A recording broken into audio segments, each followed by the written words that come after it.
नमस्कार मित्रांनो. सोनं ही आपल्या सगळ्या सामान्य माणसांच्या एक जिव्हाळ्याची बाब आहे. 2025 मध्ये या सोन्याच्या किमती इतक्या प्रचंड वाढल्या, त्या सगळ्यांच्या कल्पनेच्या बाहेर गेल्या. आणि त्यामुळे 2026 मध्ये या सोन्याच्या भावाचं काय होणार अशी एक उत्सुकता सगळ्यांच्याच मनामध्ये निश्चितपणे आहे. 25 सालाच्या बद्दल जर बोलायचं झालं तर 79 सालापासून आजपर्यंत म्हणजे सुमारे 45 वर्ष सोन्याच्या भावाने एका वर्षामध्ये इतकी वाढ कधी बघितली नव्हती. गेल्या वर्षी सोन्याच्या भावामध्ये झालेली वाढ ही 64% इतकी आहे. आणि जागतिक पातळीवर सोन्याच्या भावाचा उच्चांक साधारण $4,550 एका अंशाला इतक्या उच्च पातळीवर गेला. कुठल्याही गुंतवणुकीत एका वर्षात 64% वाढ ही सर्वसाधारणपणे अनपेक्षितच आहे, अशक्यच आहे. पण ती वाढ गेल्या वर्षी सोन्याने पाहिली. भारताचा जर विचार करायला लागलो तर फेब्रुवारी 25 मध्ये भारतामध्ये 10 ग्रॅम सोनं 24 कॅरेटचं त्याचा भाव 85,300 रुपये होता. आणि डिसेंबर अखेरीस तो 1,36,570 इतक्या उच्च पातळीवर जाऊन पोहोचला. त्यामुळे अनेकांना या सोन्याचं 2026 मध्ये काय होईल याची उत्सुकता लागलेली आहे. साधारणपणे जर आपण विचार केला तर 25 मध्ये ही वाढ का झाली, ती कारणं समजून घेतली आणि ती कारणं 26 मध्ये पण राहणार आहेत का असा जर आपण विचार केला, अभ्यास केला तर 2026च्या भावाचा थोडासा अंदाज हा आपल्याला करता येऊ शकतो. काय कारण होती बरं 2025 मध्ये इतकी भाववाढ होण्याची? सगळ्यात पहिलं महत्त्वाचं कारण म्हणजे जगामध्ये जी काही अस्थिरता आलेली आहे, जी काही अनिश्चितता झालेली आहे, त्यामुळे गुंतवणूकदारांना सोन्यामधली गुंतवणूक ही सेफ हेवन गुंतवणूक वाटायला लागलेली आहे. अन्य गुंतवणूक प्रकारांमध्ये माणूस जेव्हा स्थिरता असते वातावरणामध्ये त्यावेळेला गुंतवणूक करतो. ज्या वेळेला असं वाटायला लागतं की अस्थिरता आहे त्यावेळेला मात्र इतर गुंतवणुकीचे प्रकार हे थोडे कमी अवलंबले जातात. जगातील सगळ्या मोठ्या अर्थव्यवस्थांमध्ये मंदी सदृश परिस्थिती आहे. म्हणजेच असं जाणवतं की आर्थिक वाढीचा वेग हा IMFने जो जाहीर केला 2025 मध्ये तो 3% इतक्या खालच्या लेवलला आणला. तो आधीच्या वर्षी 3.7% होता. आणि त्यातल्या त्यात जर आपण बघायला लागलो तर G7 म्हणजे ज्या मोठ्या 7 इकॉनॉमीज आहेत, ज्यांना ग्रुप ऑफ 7 असं म्हणतात, त्यांच्यातील आर्थिक वाढीचा वेग हा फक्त 1.6% इतकाच अपेक्षित केला आहे. युरोपियन कंट्रीजचा म्हणजे युरोझोनचा जर आपण विचार केला तर त्याचा अपेक्षित वाढीचा दर हा फक्त 1.4% आहे. त्यामुळे जगामध्ये एका अर्थाने मंदी सदृश वातावरण आहे. ही मंदी आली की होतं काय, उत्पादन कमी होतं, त्यामुळे रोजगार कमी होतो, त्यामुळे उत्पन्न कमी होतं. एक प्रकारची ही सगळी अनिश्चितता निर्माण होते आणि या अनिश्चिततेमुळे सेफ हेवनमध्ये गुंतवणूक करावी अशी लोकांची इच्छा निश्चितपणे सुरू होते. दुसरं एक महत्त्वाचं कारण आपल्याला दिसेल आणि ते म्हणजे जगातल्या बहुतेक सगळ्या देशांच्या मध्यवर्ती बँकांनी सोन्याची खरेदी करायला सुरुवात केली आहे. विदेशी चलनाचा जो साठा असतो तो साठा कुठेतरी गुंतवावा लागतो, तो आयडल ठेवून चालत नाही. मग तो कुठे गुंतवला जात होता तर आधी तो डॉलरमध्ये गुंतवला जात असे मोठ्या प्रमाणात आणि काही मोठ्या इकॉनॉमीच्या चलनामध्ये गुंतवला जात असे.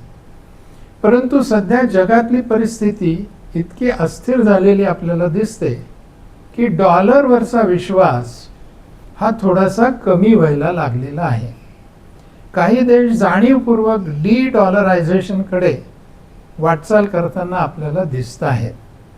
मग डॉलरवरचा विश्वास जर कमी झाला, अमेरिकन अर्थव्यवस्था जर विकासाच्या दृष्टीने कमी दराने विकास करत असेल आणि डी-डॉलरायझेशनची एक मूव्हमेंट जर जगभरात सुरू झाली असेल, तर जगातल्या मध्यवर्ती बँकांनाही असं वाटायला लागलं की आपला जो विदेशी चलनाचा साठा आहे तो डॉलरच्या स्वरूपात गुंतवण्याच्या ऐवजी काही मोठा हिस्सा त्याचा सोन्याच्या स्वरूपात हा गुंतवला पाहिजे. आणि त्यानुसार त्यांनी सोन्यामध्ये गुंतवणूक करायला सुरुवात केली. थोडी आकडेवारी जर सांगायची तर 2025 मध्ये या केंद्रीय बँकांनी 1000 टनापेक्षा जास्ती सोन्याची खरेदी केली.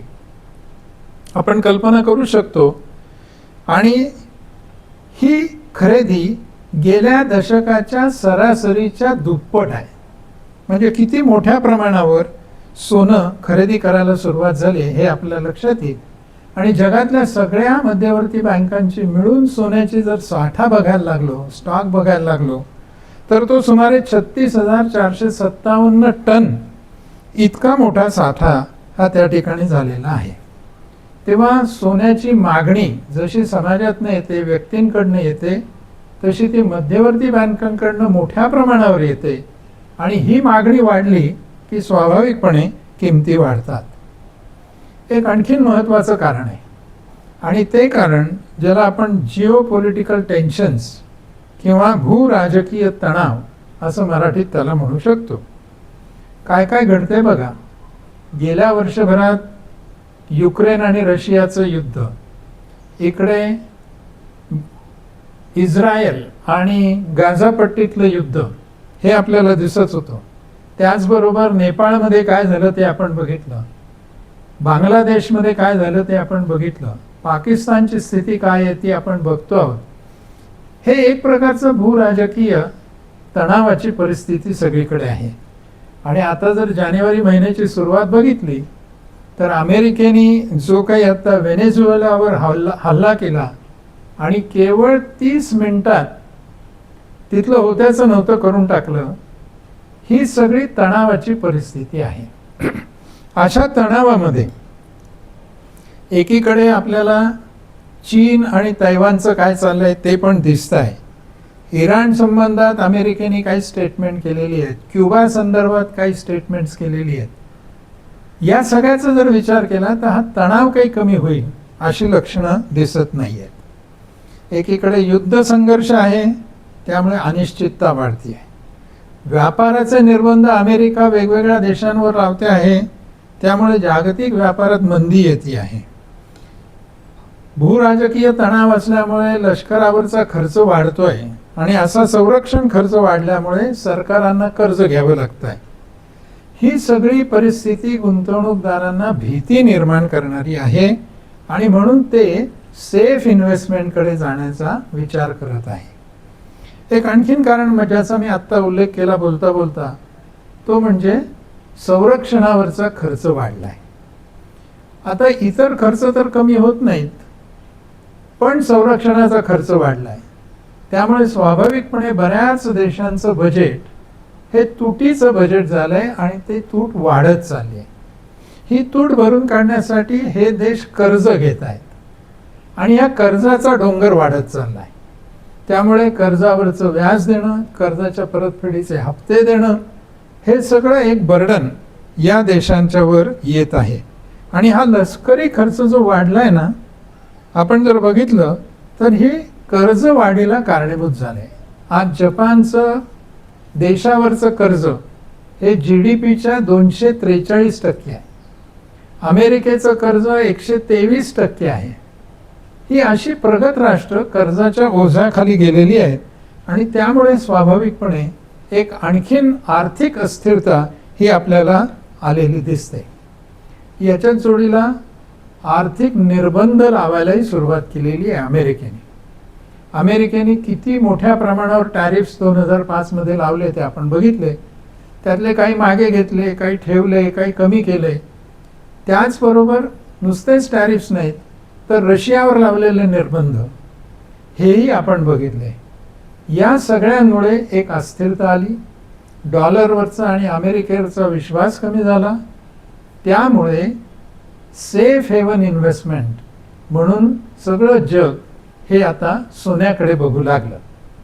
आता ही कारणं एकदा जर आपण बघितली ना, तर मग ह्या कारणात 2026 साली काही बदल होण्याची शक्यता आपल्याला दिसते का?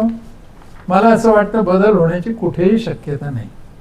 उलट हे वाढणार अशासाठी की अमेरिकेने जानेवारीच्या अगदी सुरुवातीला व्हेनेझुएलावर हल्ला केला. त्याचे पडसाद आता उमटायला लागले. कोरियाने काही रिॲक्शन दिली, चायनाने काही रिॲक्शन दिली, इराणने काही रिॲक्शन दिली. सगळे देश 2 गटात विभागले जायला लागले. म्हणजे हे टेन्शन वाढायचंच काम आपल्याला जगामध्ये दिसतं आहे. अमेरिकेला मेक अमेरिका ग्रेट अगेन या हेतूने काही ना काहीतरी डिसिजन्स तिथले राष्ट्राध्यक्ष घेत आहेत आणि ते डिसिजन्स जगाच्या अर्थव्यवस्थेवर खूप परिणाम असे करत आहेत. याच पार्श्वभूमीवर आपल्याला 2026 सालाकडे बघावं लागेल.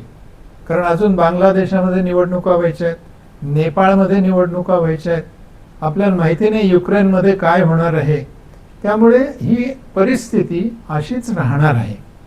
मध्यवर्ती बँकांना कुठलाही असा इन्सेंटिव्ह नाही आहे की ज्यामुळे ते सोन्यामधली आपली गुंतवणूक कमी करतील. तेही तसंच राहणार आहे. संरक्षण खर्च कमी होण्याचं नाव नाही आहे, त्यामुळे तिथली कर्ज पण वाढणार आहे. ही सगळी परिस्थिती बघितल्यानंतर स्वाभाविकपणे अगदी सामान्य माणसाला सुद्धा हा अंदाज करता येईल की 2026 सालामध्ये सोन्याचे भाव कमी होण्याची शक्यता बिलकुल नाही, किंबहुना हाच वाढता ट्रेंड चालू राहील. मित्रांनो, हे मी सांगतो असं नाही आहे. जगातल्या मोठ्या संस्था म्हणजे उदाहरणार्थ फायनान्शियल टाइम्सनी केलेला सर्व्हे असेल, गोल्डमन सॅच सारखी संस्था असेल, डॉयच बँक असेल, वर्ल्ड गोल्ड काउन्सिल असेल, मॉर्गन स्टॅनले असेल, JP मॉर्गन असेल, या सर्वांचा अंदाज हाच ट्रेंड चालू राहील असा आहे.